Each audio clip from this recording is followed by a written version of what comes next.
Terra hated most anything that would be considered girly. Baby dolls were high on the list of things she would rather never be forced to have. Something about this doll, though, had the 10-year-old intrigued.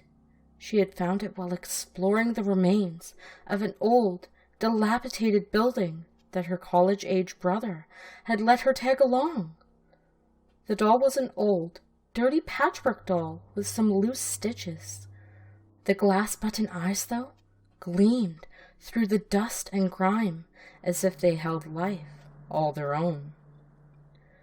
Since she seemed to be so fascinated by the doll, her brother saw no harm in letting her take it home with her. The older sibling made sure to thoroughly clean and repair the rag doll, including the odd pendant stitched at the collar of the doll's dress. There was something familiar about the symbol engraved on it, but he couldn't think of where he'd seen it. Not at the moment, at least. In a matter of days, her parents and brother noticed a big change in Terra.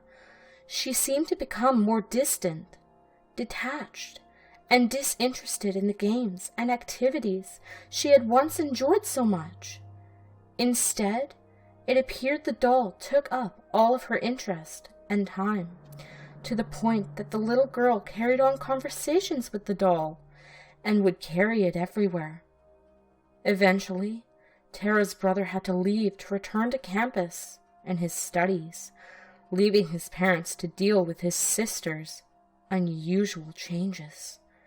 In the middle of the night, though, just a week after he had left, he was pulled away from a late-night study session by a phone call. It was the police informing him that his parents were the victims of a copycat killer, one that had performed a ritualistic murder on a family decades ago. Immediately, he asked about his sister, worried she was hurt or killed as well. Turns out, his sister was unharmed. In fact, she was the sole survivor, mirroring the prior murder exactly. Just as with previous survivor, Terra had been found sitting between her dead parents, clutching that doll tightly. On her forehead, looking like a bloody finger painting on her forehead, was a marking that he knew he had seen before. As he looked over the photos of his sister, photos the police had been kind enough to let him see, he remembered where he had seen that symbol. It had been present in another local murder of a family. A murder where a sole child survived. A murder that took place in the same house Terra's ragdoll came from.